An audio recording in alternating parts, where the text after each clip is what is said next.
안녕하십니까. 오늘 비 오는데 어떻게들 오셨습니까? 며칠 전에 정발산역이 물에 잠겼다고 그래서 아침에 뉴스부터 봤는데 물 잠겼다 소리가 없더라고요. 그래서 그냥 전철을 타고 왔는데 멀쩡하더라고. 오늘 보니까 아주 좋았습니다. 오늘 말씀은 미심과 도심. 미심이라고 하는 것은 미한 마음인데요. 미할 미자, 미했다. 도심이라고 하는 것은 불도를 이룬 마음이다. 그래서 불심이라고도 하는데 그냥 도심이라고도 그럽니다. 그 미한 마음이라는 게 뭐냐? 잘못 보는 거죠. 잘못 보는 마음. 우리 어릴 때는 비가 어째서 오느냐고 어른들이 설명할 때 하늘에서 용이 비를 내린다고 그랬습니다. 용이. 그래서 이제 만세력이라든지 천세력을 보면 일용치수, 금년에는 용 한 마리가 물을 다스린다. 그럼 일용치수예요. 그러면은 비가 많이 온답니다. 용이 하나가 물을 담당하니까 미룰 데가 없다는 거죠. 그 다음에 삼용치수. 그럼 비가 잘 안 온대요. 또 어느 해는 팔용치수가 있더라고요. 용 8마리가 물을 다스린다고 그러니까 와, 금년에 가물겠다고 막 걱정을 하더라고요. 어른들이. 어릴 때 그랬어요.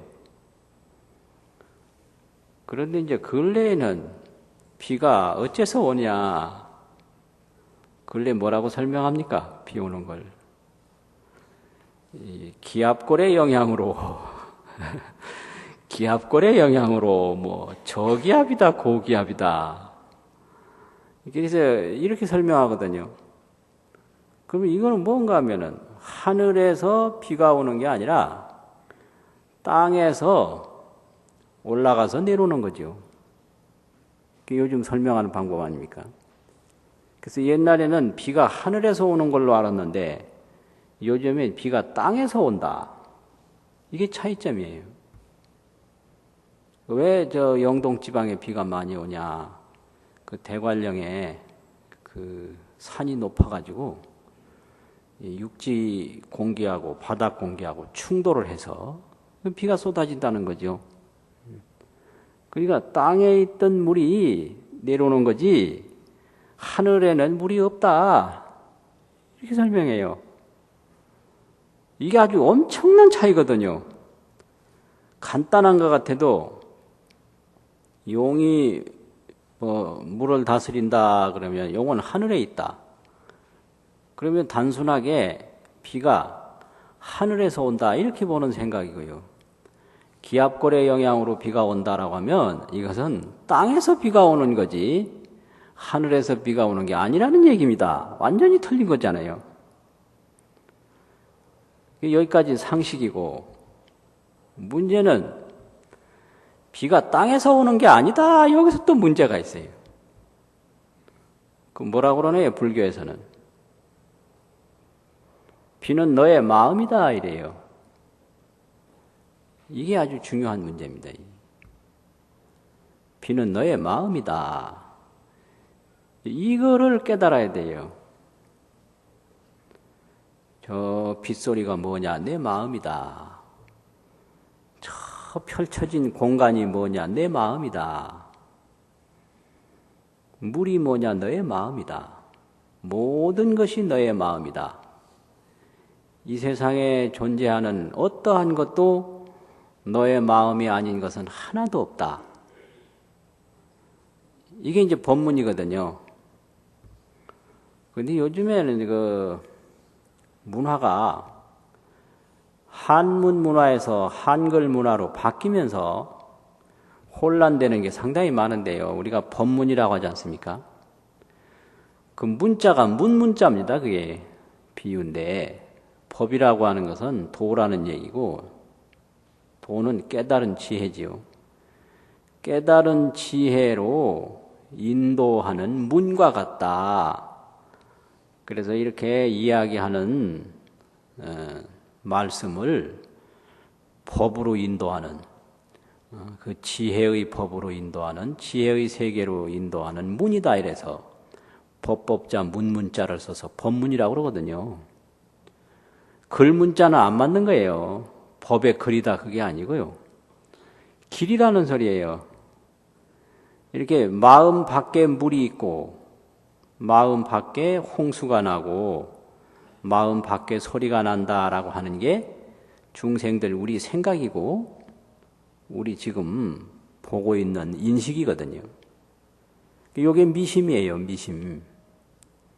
근데 이러한 미심을 이제 그 도심으로 인도하는 말씀이 그게 법문이다 이 말이죠. 법의 문이다. 밖에서 안으로 들어가려면 문을 통해서 들어가지 않습니까? 그래서 미한 마음에서 도의 마음으로 들어가려면은 길이 있어야 된다. 그래서 문이라고 그러는 거죠. 법문 이렇게 돼요.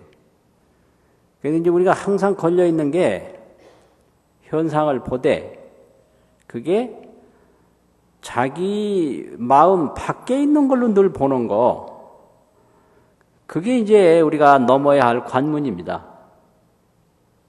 그게 이제 뭐와 같으냐? 맨날 하는 얘기지만은 연못에 가서 뭘 보냐? 달을 본다.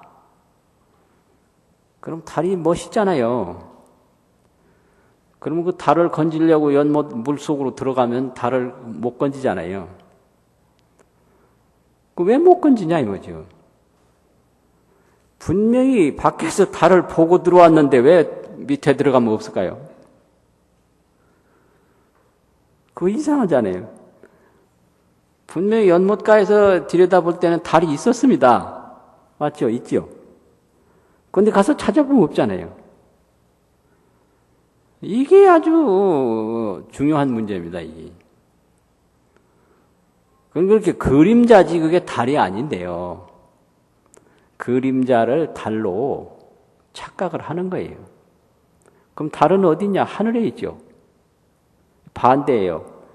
비는 땅에 있는데 하늘에서 오는 걸로 착각을 하고 달은 하늘에 있는데 물속에 있는 걸로 착각을 하게 되는 거예요. 이게 미심입니다. 이게 미한 마음이다 이 말이죠.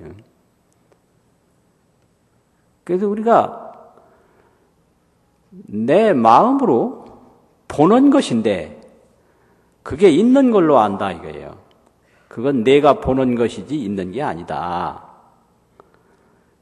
그래서 없다라고 보는 것이지 없는 게 아니고요. 있다라고 보는 것이지 있는 게 아니다. 이거를 깨달으셔서 이거를 말씀하고 계시는데 우리는 내가 보아서 있는 걸로 전혀 몰라요. 있어서 있는 걸로 알아요. 이게 아주 핵심이에요. 보아서 있느냐 있어서 있느냐 이거예요.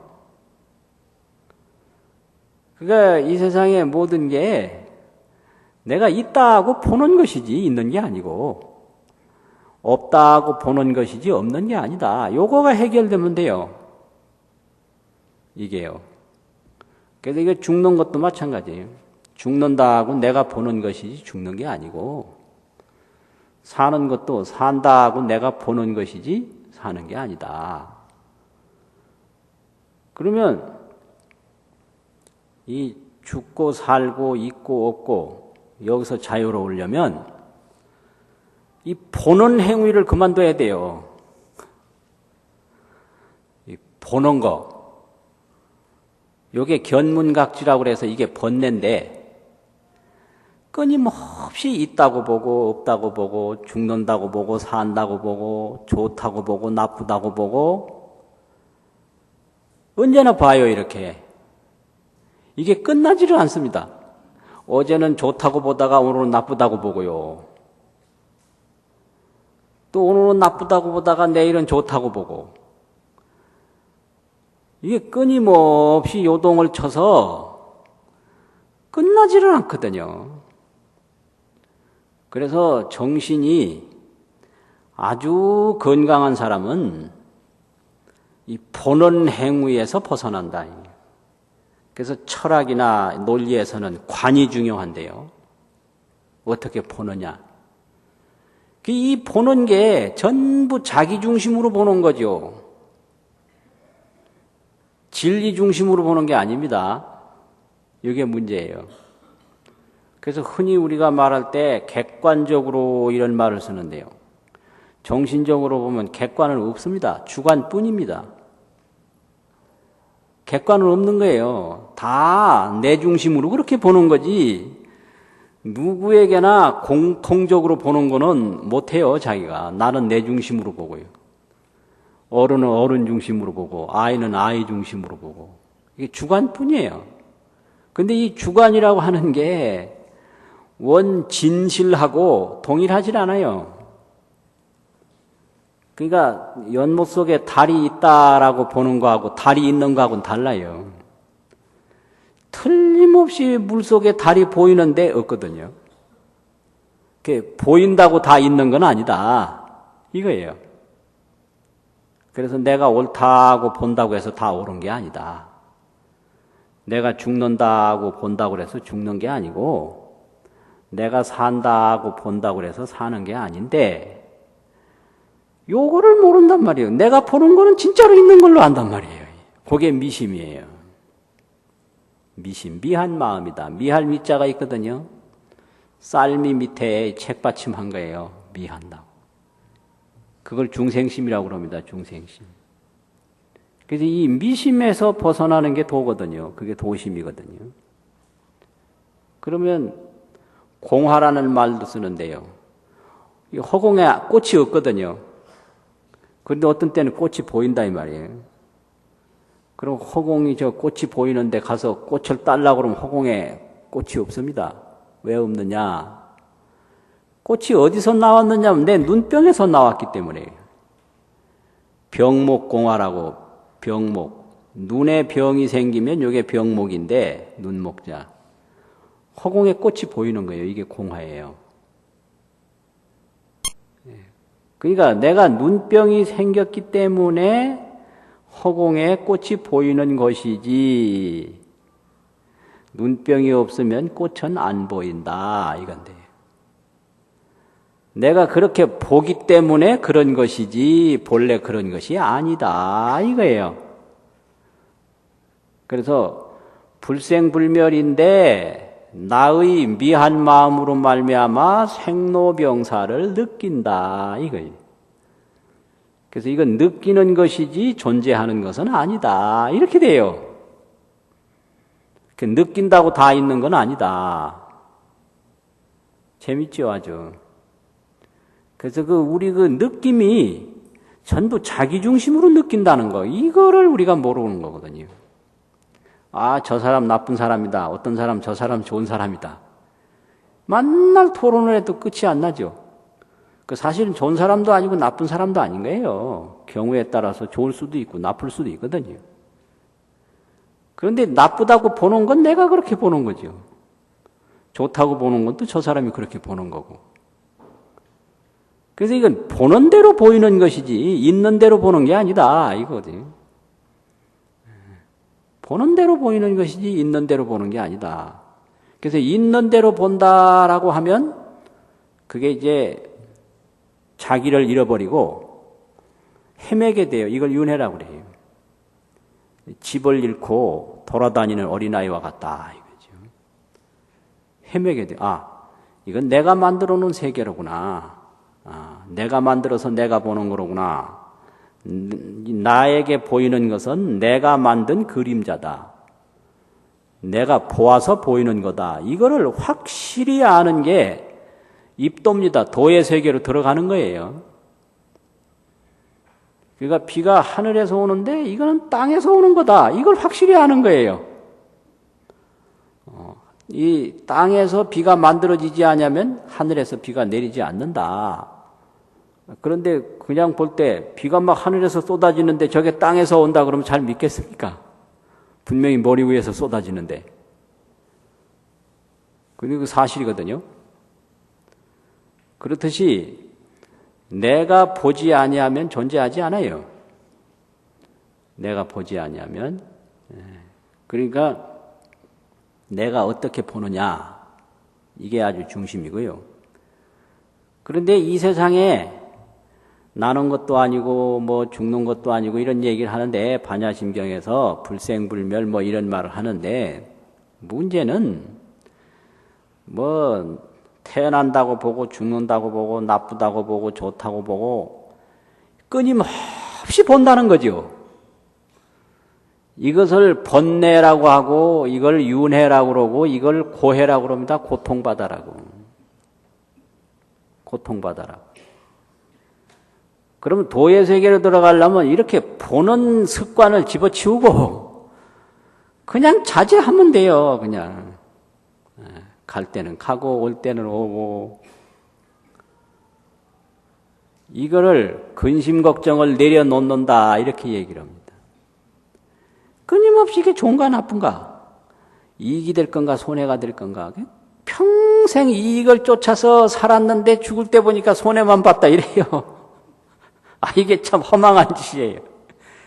그러니까 이익이냐 손해냐 뭐 좋으냐 나쁘냐 이런 계산하지 말고 그냥 갈 때 턱 가고 올 때 턱 오고, 그거를 무가해라고 그럽니다. 이 무가해, 걸림이 없다고요. 그거를 무유공포라고 그래요. 이 세상에 두려워할 일은 없다. 천하의 무적이다. 천하의 적이라는 건 없다라는 거예요.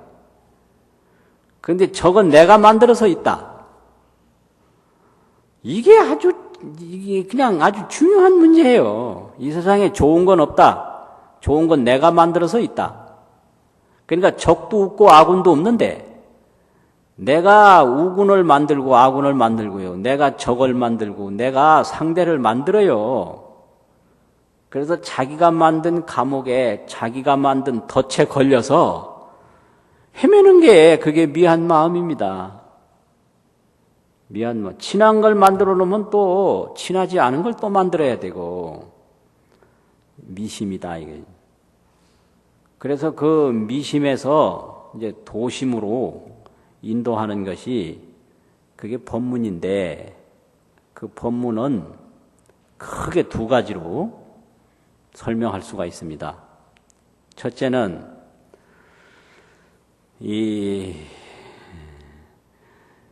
그건데요. 지혜심인데, 지혜 법문으로 이제 말씀을 하시는데, 지혜가 뭐냐?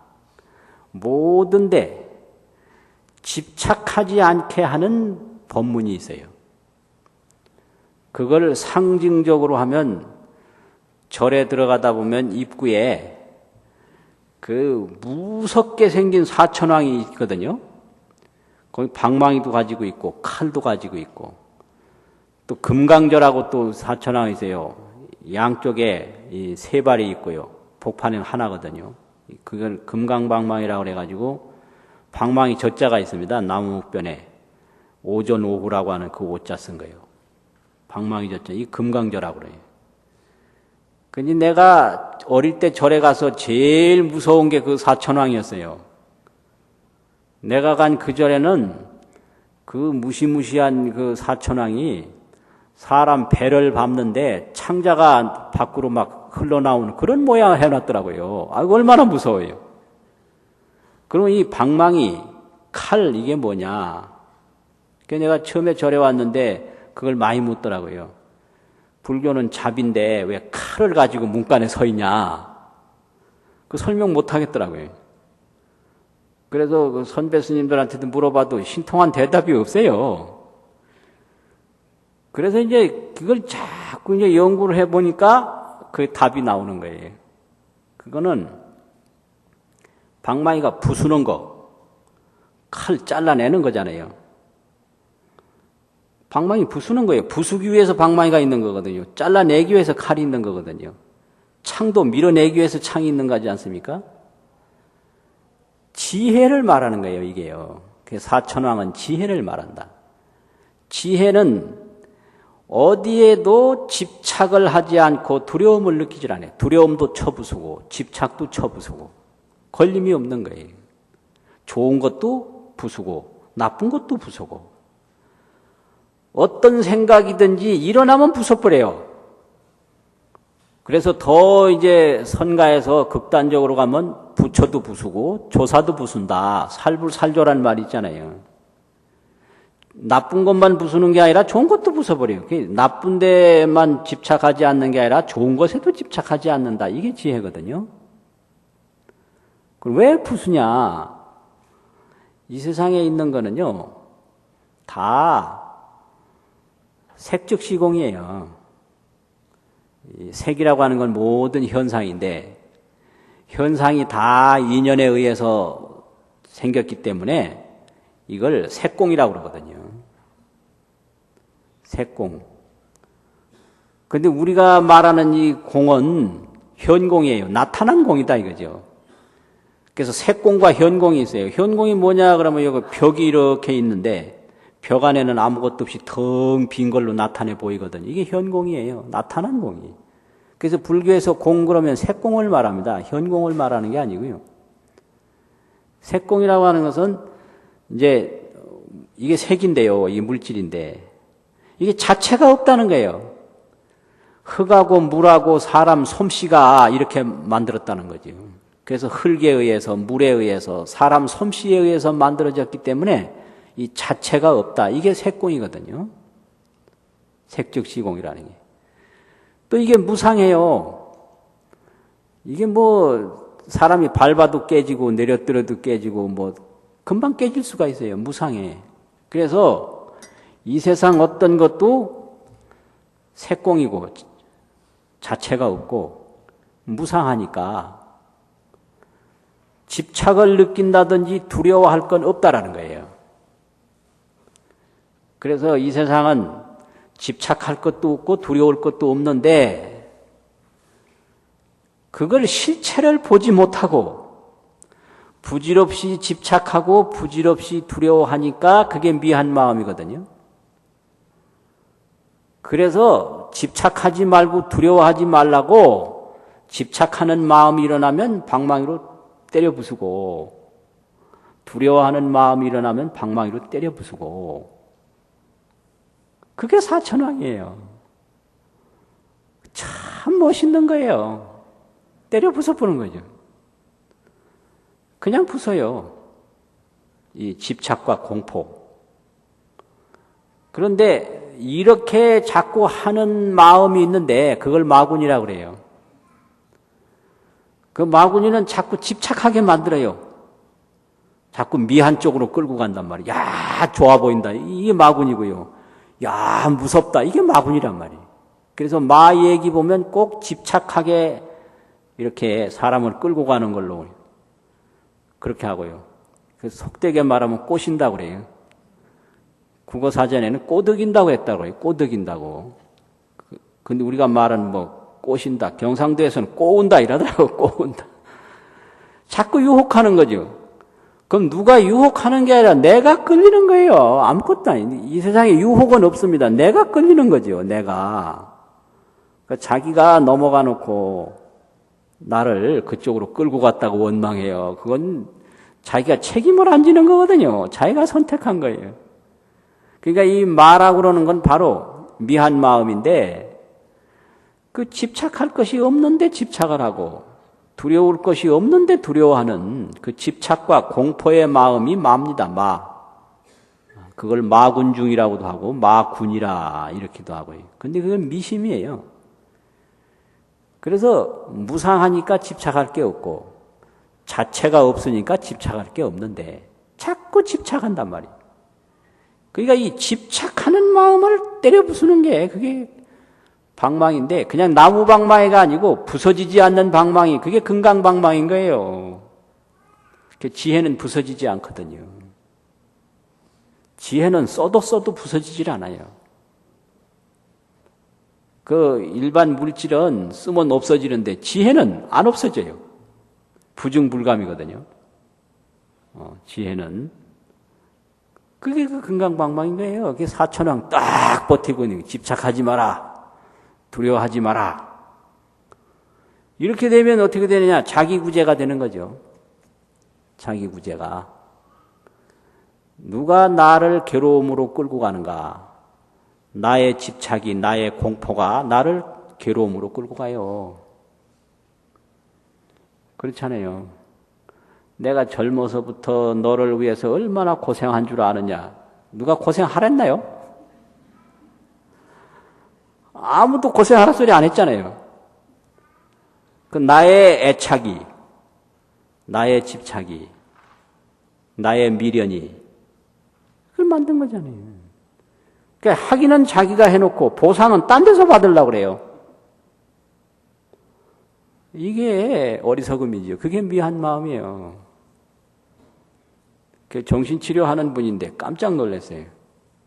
어디 뭐 식사하는 자리인데 앞에 앉았던 여선생님도 정신치료자거든요.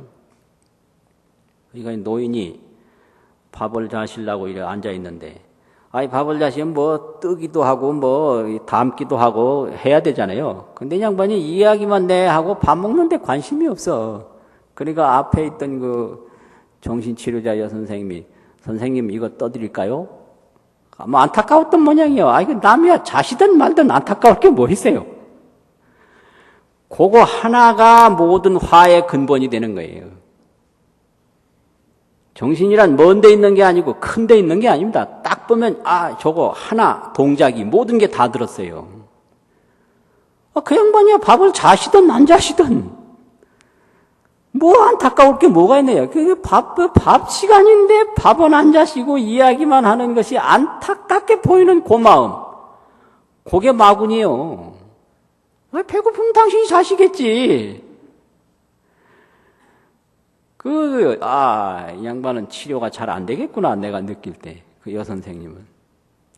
안타까움이 있으면 환자가 오면 환자한테 말려들어요. 거울은 항상 맑은 채로 있어야 되지. 거기에 자꾸 휘말려서 뭘 흙도 붙이고 나무도 가리고 그러면 거울 역할을 못 하지 않습니까? 그거 안타까운 마음, 요게 아주 모든 고통의 근본이요.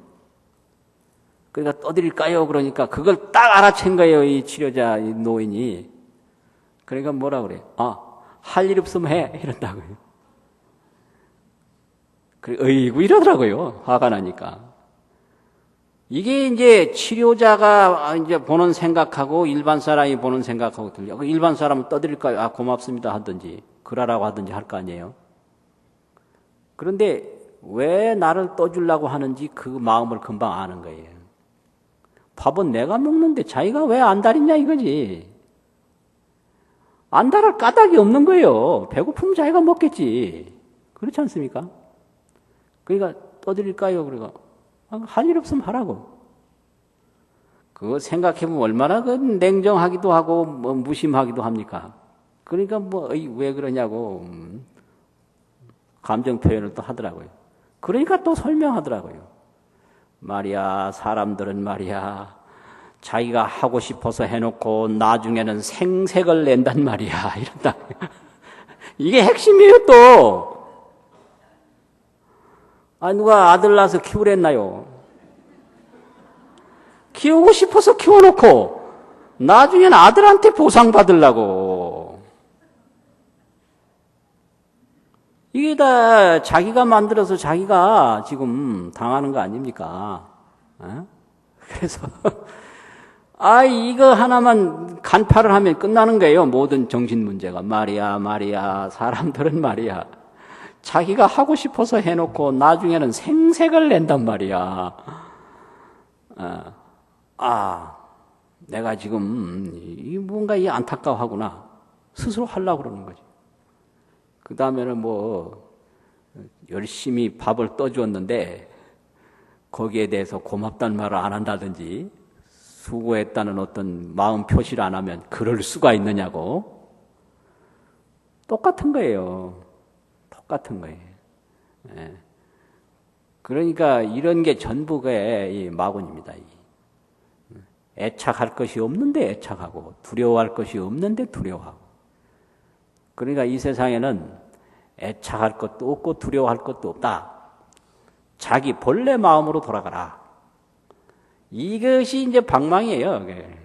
그래가지고 뭐 조금이라도 집착하는 마음이라든지 무서워하는 마음이라든지 뭐 걸리는 마음이라든지 그냥 부숴버리는 거예요. 그래가지고 이제 정문을 통과했지 않습니까? 그러면 자기는 구제된 거지요. 집착 안 하고 두려워 안 하면 끝나는 거거든요. 무서움도 애착도 없어버려요. 완전히 끝나는 거예요. 자기 구제가 된 거죠. 그럼 자기 구제가 된 다음에는 어디로 가겠느냐 이거지, 도라는 게. 그 다음에는 아직도 애착할 것이 없는 걸 모르고 애착을 하고 두려울 것이 없는 걸 모르고 두려워해서 이 고통과 근심에서 못 벗어나는 사람들이 보이기 시작하는 거죠. 그러면 그 사람들을 풀어주는 역할로 돌아가게 돼요. 그것을 상징한 것이 감노수입니다. 감노수. 관세음보살 보면 물병 들고 계시잖아요. 물은 이게 그림을 못 그리니까 물이 병 안에 들어있을 수 있잖아요. 그래서 그건 병이 문제가 아니라 물이 핵심입니다. 그게. 방망이는 그냥 방망이고요. 물이라 해야 되지, 물. 근데 물이 이게 허공에 못 떠 있잖아요. 그래서 물 못 들고 있으니까 그거는 병을 들고 계신 거예요. 그 병의 의미가 없어요. 그 안에 담겨 있는 물의 의미가 있는 거죠. 감노수. 그 감노수가 뭐냐? 이 갈증을 없애주는 거잖아요. 갈증을. 그 갈증이 그게 애착이에요. 또 갈증이 그게 공포입니다. 두려움이에요. 그러니까 이제 그 감노수를 쭉 이제 주는 걸로 들고 있거든요. 이게 관세음보살이 들고 있는 물병이잖아요. 그러니까 도로 말하면은 지혜도에서 한 걸음 더 올라간 게 자비도입니다. 자비도. 자비도. 그래서 지혜는 나를 구제하고 자비는 다른 사람에게 기쁨을 주거든요. 그러니까 방망이는 그 공포에서부터 벗어나는 게 방망이고 이 감노수는 그 목 타는 사람에게 시원함을 주는 거니까 그게 자비란 말이죠. 그래서 아주 이 상징이 두 가지가 아주 중요해요. 금강저와 감노수. 지혜도를 상징하는 것이 금강방망이고 자비도를 상징하는 것이 감노수다.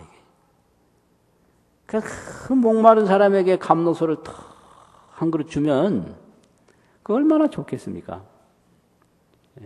그러니까 이 정신세계가 올라가면 올라갈수록 다른 사람에게 기쁨을 주는 거예요. 이 기쁨을 주는 것보다 더 높은 진리는 없습니다. 그런데 이제 종종 보면 진리라는 명분을 가지고 사람에게 불안을 주는 수가 있어요. 불안은 그건 도가 아니거든요. 도는 안락입니다. 안락. 편안하고 즐거운 거예요. 도라고 하는 것은. 또 행복이라는 게 뭐냐? 편안하고 즐거움이죠. 그럼 어째서 편안할 수가 있는가? 애착과 공포가 없을 때 편안할 수 있거든요. 애착이 있고 공포가 있으면 절대 편안할 수가 없습니다. 아무리 지위가 높아져도요, 더 높은 지위를 탐하기 때문에 편안할 수가 없고요. 또 아무리 힘이 있어도 더 힘센 것을 두려워하기 때문에 절대 편안할 수가 없어요. 편안함이라고 하는 것은 적이 없어져야 편안해져요. 그런데 우리 중생은 무한한 적을 자기가 만들어서 적 속에 지금 파묻혀 있는 거예요.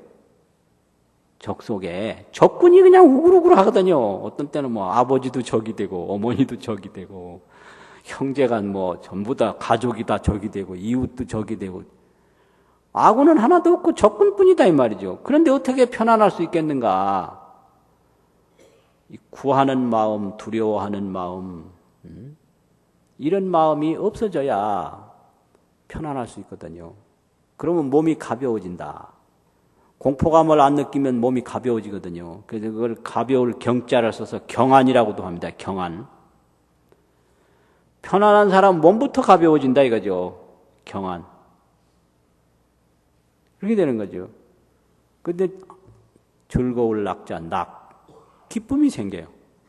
기쁨은 어디서 생기는가? 다른 사람에게 도움을 줄 때 기쁨이 생기거든요. 도움을 줄 때. 이게 안락이에요. 공포가 없어졌을 때 편안함이 생기고, 다른 이에게 도움을 줄 때 기쁨이 생긴다. 이게 안락이거든요, 안락. 이게 행복이에요. 그러니까 즐거우려고 하는 사람이 내 즐거움만 계속 찾다 보면 애착심만 점점 더 키워가는 거기 때문에 즐거움이 점점 없어집니다. 이게 아주 이제 비결인데요. 즐거우려고 하면 내 즐거움만 계속 집착하지 말고 다른 사람에게 즐거움을 주는 길을 찾아라. 거기에서 낙이 오는 거예요, 낙이. 관세음 보살이 감노수를 베풀 때, 그 관세음 보살의 기쁨이 있거든요. 또 이 세상에는 집착할 것이 없고 두려워할 것이 없다라는 걸 확실히 알았을 때 편안함이 생기는 거죠. 안락이에요. 그래서 이제 안락이 행복인데 행복하기 위해서는 지혜와 자비를 실천할 때 행복이 옵니다. 지혜와 자비. 지혜라고 하는 것은 허망한 데 집착하지 않는 게 지혜죠. 허망한 데. 그게 이제 번뇌라고 하는 것이 있는데 그게 지혜의 반대거든요. 번뇌라는 건 허망한 데 집착을 해요. 허망한 데. 예를 들면 이런 거 있어요. 동창회를 하는데, 동창회, 다 같은 동창 아닙니까? 그런데 동창회를 막상 하니까 그 학교 때는 공부도 못한 사람이 지금 제일 높은 사람이 이제 혼자 떠들더라. 동창인데 조용히 있으면 어떻고 떠들면 어떻습니까?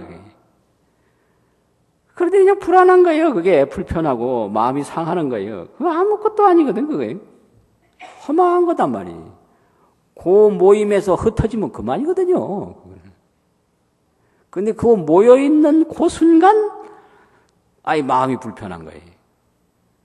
왜 그러냐? 그거는 일순간 뿐인데, 그 일순간의 의미는 그거 별 의미가 없거든요. 그런데 그 중에서, 누구는 어떻게 행동을 하고 누구는 어떻게 행동을 했다. 그거 불안해요. 불편하고. 그다 허망하다. 이제 이렇게 보면 이걸 크게 보면요. 사실 산다는 것도 잠시 동창회 하는 거나 별로 다를 바 없거든요. 왜 이상해요? 요즘 말로 왜 아주 이상하게 들려? 아주 뽕이라는 소리처럼 들립니까? 아주 뽕이라는 소리처럼 들려요. 그런데 긴 지혜의 세계에서 보면요. 한평생이라는 것도 잠시 동창회와 다르지 않는 거예요. 그래서 내가 어느 모습을 가지고 어떤 품격을 지니고 어떻게 사느냐. 이것은 알고 보면 한순간이거든요. 이게 지혜입니다, 이게. 그래서 이렇게 이 세상에 적은 없다. 내가 만들어서 적이 있는 것이다. 이 세상에 좋은 건 없다. 내가 만들어서 좋은 게 있는 것이다. 이 세상에 나쁜 건 없다. 내가 만들어서 나쁜 게 있는 것이다. 이걸 확실히 알아서 이런 그 여러 가지 그 굴레에서 벗어나는 게 그게 금강방망이거든요. 그게 자기를 구제하는 지혜도예요. 그 다음에 뭐 할 거냐 이거지. 그 다음에는 아직도 그 굴레에서 못 벗어난 사람들을 도와주는 게 그게 감노수다. 근데 이 감노수의 특징은요. 아무것도 안 섞인 거예요. 이 오염수 있잖아요. 흙탕물. 흙탕물은 못 먹거든요. 흙탕물도 물은 물입니다. 그런데 왜 못 먹느냐? 뭐가 섞였기 때문에 못 먹지 않습니까? 번뇌심도 마음은 마음이에요. 근데 여기는 공포가 섞였고 애착이 섞였다 이거예요. 그래서 못 쓰는 마음이에요, 그거는. 그래서 이제 애착이 섞인 사람의 마음은 마음인데 그 자기 애착을 이루려고 그냥 집중하기 때문에 거기 따라가다 보면 모두가 괴로워져요. 모두가. 어머니가 어떤 애착을 가지고 아이들을 한쪽으로 몰고 가면 그 어머니 말 따라가다 보면 어머니도 괴로워지고 아들도 괴로워지는 거예요. 이게 아주 문제라니까요. 그러니까 내가 맨날 그런 얘기를 해요. 정원수 있지 않습니까? 그 산에서 잘 크고 있는 나무예요, 그게. 그런데 사람들이 이걸 캐다가 자기 좋아하는 쪽으로 애착을 가지고 이거 그림을 만들어가는 거예요, 모양을. 그러니까 이제 그거 만들려니까 맨날 거기 가서 쳐다봐야 되고, 뭐 손질해야 되고, 나무는 나무대로 얼마나 괴롭겠어요. 그러면 어떤 사람, 내가 너를 위해서 얼마나 공을 들인지 아냐? 이러겠지, 나무 보고. 그럼 나무는 누가 그렇게 하랬냐? 나도 괴로워 죽겠다, 이럴 거 아니에요. 이거 이해 안 가십니까? 예? 나는 당신이 캐오기 전에 더 잘 살았다. 그 넓은 산천에서. 그 당신이 태다가 뿌리 자르고, 가지 자르고, 이렇게 휘어놓고, 저렇게 휘어놓고. 아니, 못 살겠다, 이거요. 못 살겠다. 그 당신도 애먹고, 나도 애먹고. 이거 뭐 하는 짓이냐. 이게 물로 말하면 오염된 물이고요. 마음으로 말하면 번뇌의 마음입니다, 이게. 그럼 감노수는 어떤 건가? 아무것도 안 섞인 물이 감노수입니다. 흙도 안 섞였고 다른 철분도 안 섞여 아무것도 안 섞인 물은 누구에게나 먹으면 다 좋은 거예요. 누구에게나 먹으면 그게 감노수지. 뭐 일정한 뭐가 섞인 건 감노수가 아니에요. 그래서 누구를 돕는다라는 게 자기 애착으로 접근하면 자기도 괴롭고 상대방도 괴로운 거예요. 그러니까 자기 문제 다 해결된 그렇게 평정심을 가진 마음으로 내가 공포에서 벗어났듯이 상대도 공포에서 벗어나게 하고 이런 거예요. 이런 거예요. 내가 애착에서 벗어났듯이 상대도 애착에서 벗어나게 하고. 절대로 죽음이 두려운 게 아니고요. 애착이 두려운 거예요. 죽음이 문제가 아니고 삶에 대한 애착이 문제다. 애착 없는 사람의 죽음은 열반이에요, 그게요. 그래서 부처님의 죽음을 열반이라고 하지 않습니까? 왜? 애착에서 벗어났기 때문에. 그렇잖아요. 그러니까 이게 문제가 죽음에 있는 게 아니에요. 애착에 있는 거예요. 애착에. 그러니까 애착이 있으면 공포가 있게 마련이고 두려움이 생겨요. 그래서 공포는 애착에서 온다. 그렇거든요. 그러니까 이 애착할래야 색이 공이고 무상하기 때문에 애착할 것이 없는데 자기 스스로 어리석어서 애착을 하니까 그것을 미한 마음이라고 한다. 그래서 이제 미한 마음에서 벗어나는 게 그게 나의 편안함과 나의 즐거움을 얻는 길이거든요. 그럼 어떻게 하면은 미한 마음에서 벗어나느냐? 공부하시면 돼요, 공부. 금강경은 공부를 자꾸 하시면 애착에서 벗어나게 되고요. 법화경, 보문품 공부를 자꾸 공부를 하시면 감노수 자비행을 닦게 돼요. 그래서 이게 이제 우리나라에 3대 경이 있는데 금강경, 법화경, 화엄경이거든요. 그러면 금강경은 그 애착과 공포에서 벗어나게 하는 경이 금강경이고요. 법화경은 특히 보문품에 가서 감노수를 베풀게 하는 경이 그게 보문품입니다. 그리고 이제 화엄경은 이거 둘을 다 합쳐서 중단 없이 멈춤 없이 계속 정진하는 경이 화엄경인데요. 화엄경 중에서도 핵심이 보현행원품입니다. 보현행원품. 그러니까 뭐 많이 할 것도 없고요. 금강경, 관세음보살 보문품, 보현행원품 이 세 가지만 자꾸 독송하시고 또 마음에 반조하시고 허공계가 다하고 중생계가 다하고 중생업이 다할 때까지 나의 이 행원은 멈추지 않는다. 그리 돌아가는 게 그게 불교예요. 그래서 오늘 본문은 미심과 도심, 또 금강방망이와 감노수 이런 얘기를 말씀을 드렸습니다. 빗속에 잘 돌아가시고요. 공부 많이 하십시오. 마치겠습니다.